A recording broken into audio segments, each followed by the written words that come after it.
I don't think I've ever worked on a show that's had such a harmonious vibe within the entire shoot. I think everybody was really pulling, understanding that visual effects was such a key part of this movie, and if we didn't get what we needed, the whole thing was sunk. Welcome to San Diego Comic-Con 2024. We are back here in San Diego. I'm with the VFX team for Kingdom of the Planet of the Apes, one of the best movies this year. And look, here's the crazy thing. So I saw, when I was watching the original footage at CinemaCon, I was blown away by some of these shots because some of these were all VFX shots and looked so real to me. So can you talk to me about balancing the VFX and practical effects in this and creating, taking on these new elements that we see in the Apes franchise? I mean, as far as the balance of the visual effects and the practical effects, I mean, it was a really great partnership that we had with those guys down in Australia, because there are sections of this movie, you think about like the river or when they're walking along the cliff getting like doused by waves. Trying to do that stuff entirely digital would have been not fun. I can imagine. You know, so having that physical water there to be interacting with Freya in those scenes, that was huge for us. I mean, they gave us the water aspect, they gave us the wind, they brought the smoke, they brought the fire. So it was a really great sort of working with them. That goes for the whole crew, by the way. I don't think I've ever worked on a show that's had such a harmonious vibe within the entire shoot. I think everybody was really pulling, understanding that visual effects was such a key part of this movie, and if we didn't get what we needed, the whole thing was sunk. So it was a good. And it's always a good balance too, right? When you have something real to balance a visual effect against, it actually makes them have to match it, right? I mean, you has to look real. Like these movies. The magic trick is it has to look real. It's a fine line. It's a fine line. But the line is very fine. It's like, no, you have to make it look real, because that truly is the magic trick. When you have a timeline, in an edit bay that's just mocap, where it's characters in gray suits with dots and cameras all over their face, and you see that for a year, and then you see it come to life as a realized ape, you're like, oh my God, this actually has to undergo another section of trimming, extensions, and stuff like that, because it just encapsulates you in a way that it can't when there's a camera right here in front of someone's face. So it was an incredible, like you said, harmonious process all the way through, and the collaboration between editorial, visual effects, and even just the previous post-viz team was like, I always have this thing where it's like, I never want any daylight between our departments, because the moment that happens, it all can fall apart. So. I think Wes is such a phenomenal director and such a visionary. I mean, he has a VFX background. How did that help kind of like the process and streamlining everything that you guys did, opposed to other films you guys have been on? Well, I mean, to that, I would say, first of all, when we get into like the whole previous side of it, interesting thing was I came into this process expecting we were going to previs the entire movie, and you've worked with Wes before, and I was kind of surprised. It was like these key sequences that we did on the movie that Halon had done some really fantastic work for, and it was those big action scenes where the entire crew was going to need to know what the plan was. But there were, like the rest of the film, it was either just it was storyboards, or it was just finding it on the day. That whole process was really cool. I mean, for you guys. Yeah. So when Wes came to us for previs, it was oftentimes we do the key sequences, kind of big VFX, big action sequences, but there's plenty of sequences in this movie that are incredibly heavy in special effects, like the Proximus intro scene that we didn't previs. We ended up post-vising it, after they shot it. But when you handed me the edit for that, I was like, oh man, it was this moment where I was like, should we have previs this? Because it's there's all these plates and there's 10 guys in sweatsuits standing out in the yard, but there should be maybe 1,000, maybe 500 apes. We don't know. And so it was really fun to kind of be on both sides of that. One in previs where it's kind of following Wes. We have boards to go on, but sometimes we don't. And we had scans of environments that Erik's team had done. And so we were able to kind of make sure that our previs kind of worked in the real world shooting locations that they were going to shoot on. And then afterward, like scans of the sets that they had built and everything, so that we could kind of map some of that stuff out, like the ape crowd density and how big is the ship behind them and that kind of stuff. So yeah, it was this, I think, a harmonious process. And I remember, Erik, you being there from the beginning of previs, and that was really cool.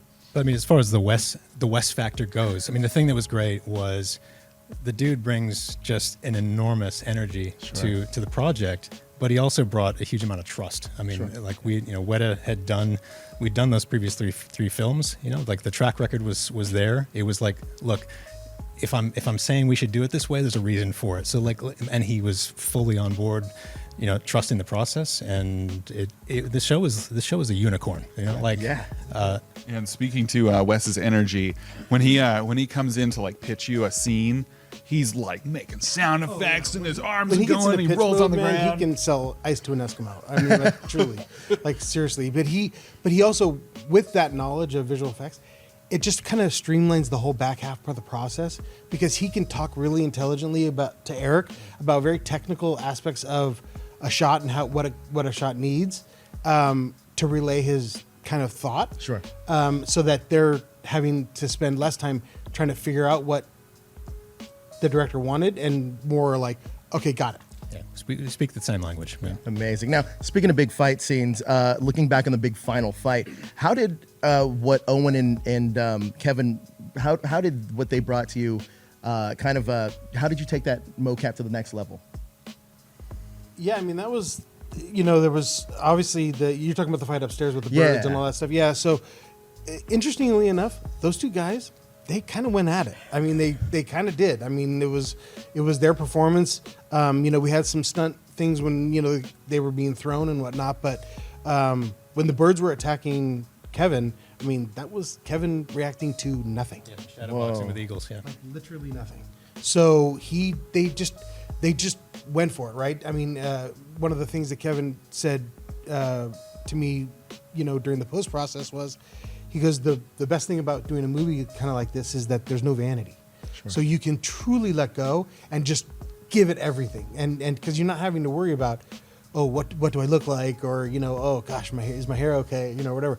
It's just let it rip and go. And so they did, and that sequence is kind of and they really let it rip. I mean, I had to actually have a word, like I think twice on that day, to Kevin, be like, just don't do the full stunt falling back, because you're going to damage your equipment, man. he was in it. He was fully going for it. Yeah, I saw Kevin yesterday at the activation, and he was still like in the mode. You know what I mean? Oh yeah. It's wild. Like, he loves this role. Oh yeah, he can get into Proximus really really easily. Really quickly. He started teaching me how to walk around. Now, what were some of the integral steps of creating this role digitally that audiences may not spot, but are like key elements to it? I guess, I mean, the key part of it was the fact that we just found these amazing locations and shot in them. And so our job from a visual effects standpoint, augmenting some of those environments, sometimes it's just the tiniest little thing, little piece of rebar sticking up from the forest.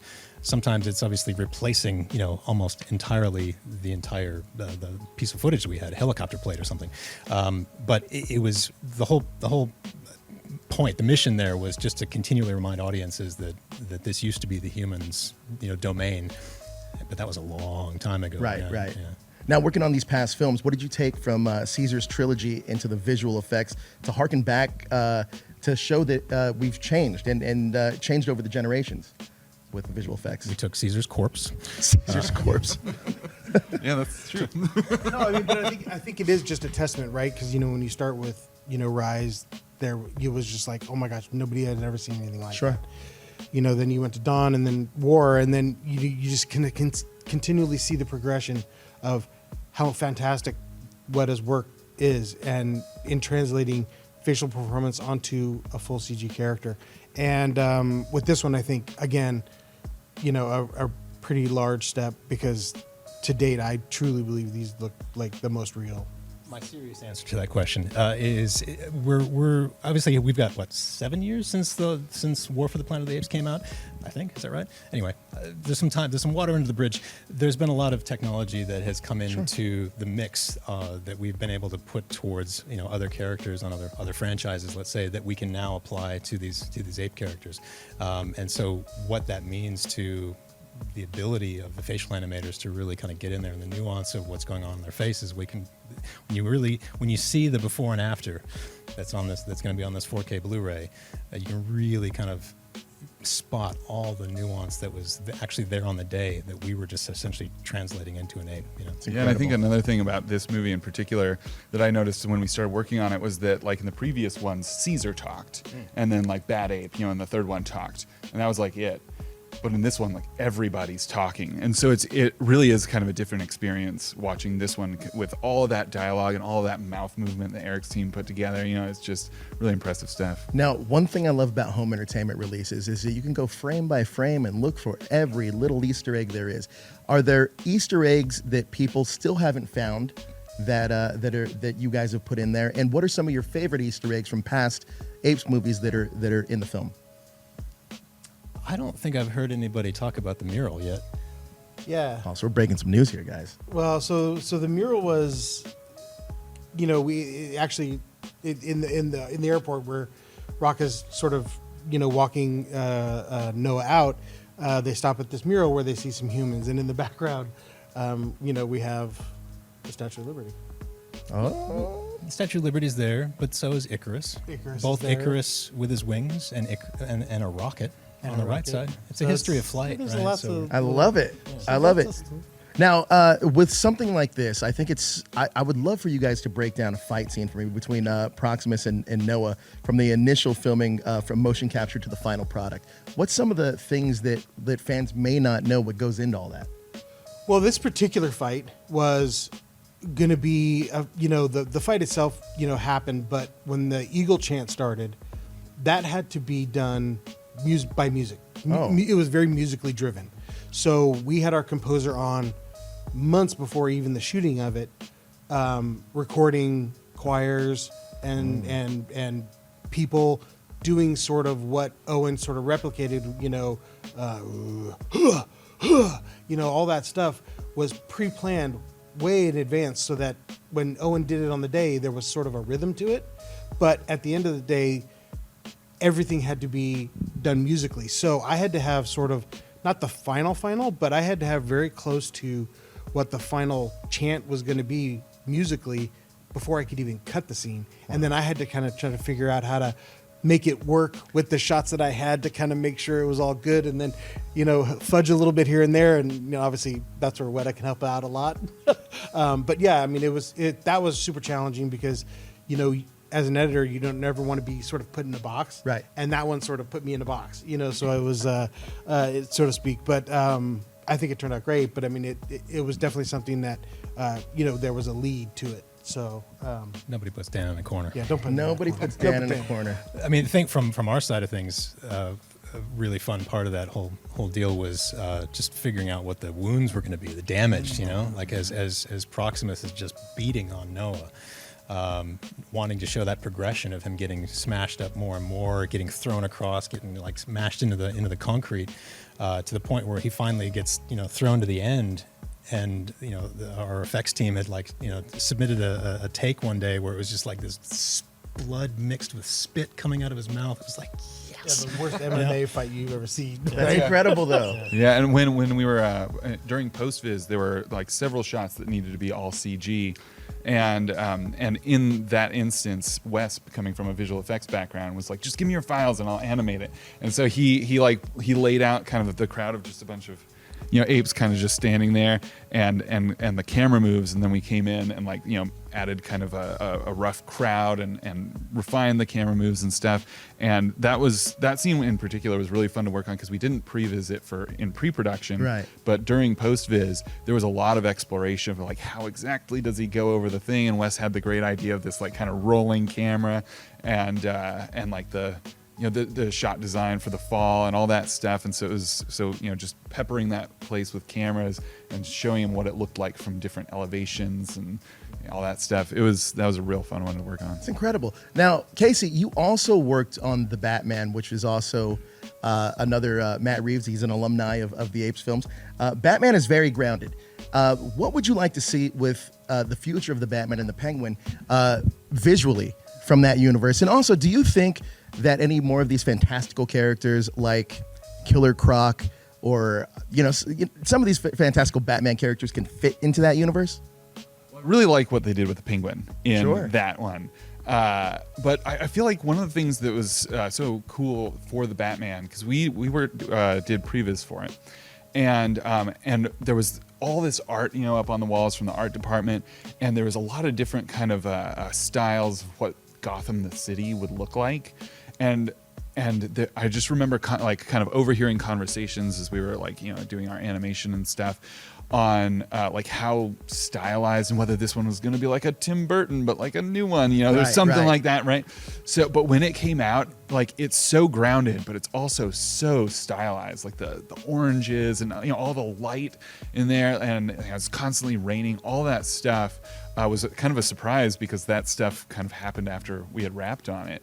And as far as like Killer Croc and stuff go, I do think Killer Croc is probably a little far-fetched for that world. I figured too. But like Mr. Freeze could maybe. Right? I don't know. Maybe are we pushing the boundaries there? Perhaps. But the way that they did Riddler and Penguin in that movie totally felt like Riddler and Penguin. But and even with Penguin, with his prosthetics and everything. That I don't know. Like I feel like there's a lot of characters that could enter that world, but Killer Croc and Mr. Freeze, Poison Ivy, maybe not. Now, Erik, you worked on Doctor Strange. We have a Avengers poster right behind you. Can you talk about the differences on working on a project like that compared to Apes? I think they're very different worlds, I guess, in the sense of I don't know. When we came into the stuff on Doctor Strange, we're living very much in a supernatural, I guess, bringing in some of those really kind of fantastical elements to it, whereas everything in this apes world, apart from the fact that they're talking apes, is meant to be our world. It's very grounded and all that stuff. We ended up doing the zombie or the sort of the Doctor Strange cloak at the end, right? With that stuff, which was a massive effects challenge, but it was very stylized sort of visual effects work. Insanely complicated, but very fun. Sure. Whereas what we had to do here just had to absolutely sort of tie into the world that we were shooting in terms of just an absolute photoreality thing. The stylization wasn't really there anymore. Yeah. Incredible. Well, look. Kingdom of Planet of the Apes is almost on home entertainment release. I can't wait to see that in beautiful 4K. Pause every single frame. Check out some of the Easter eggs that you guys just hinted to me. But yeah, enjoy Comic-Con 2024. You guys excited for anything on the floor? Yeah, the Ape Experience. I heard there's a cool Kingdom of the Planet of the Apes experience. Incredible. Across the street. Go check it out if you're in San Diego. Gentlemen, thank you so much for stopping by the Screen Rant Room. We really appreciate it. Thank you very much. It's amazing. Thank you guys.